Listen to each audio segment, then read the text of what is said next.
इथं आपण दोडका घेतलेला आहे. दोडक्याच्या वरची जी शिरा असतात त्या काढून घेतल्या आणि असा मधोमध कापून घेतलाय. मिक्सरचं भांडं घेतलंय. त्यामध्ये खोबरं, हिरव्या मिरच्या, आलं, लसूण, थोडीशी हळद, जिरं, कोथिंबीर, शेंगदाणे, धनिया पावडर, चवीनुसार मीठ. आता हे सगळं आपण मिक्सरला बारीक वाटून घेऊया. इथं आपण मिक्सरला वाटलेलं वाटण घेतलंय. इथं आपण कापलेला दोडका आहे. आता हे वाटण दोडक्यामध्ये भरून घ्यायचं.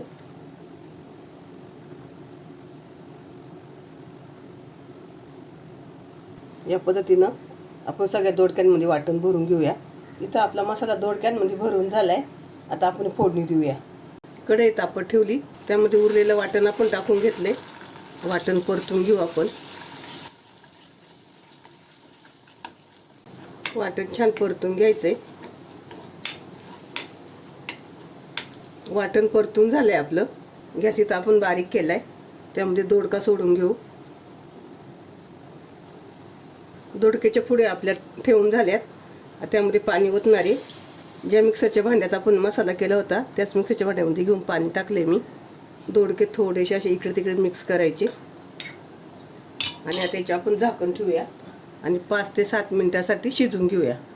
5 ते 7 मिनिट म्हणता म्हणता 10 मिनिटं झाल्यात. आपण झाकण काढूया. ते छान असं आपलं दोडक्याचा रस्सा शिजलाय. किती सुंदर दिसतंय. एकदम छान दिसतंय. थोडंसं शेंगदाणा असल्यामुळे स्टीलचं भांडं आहे.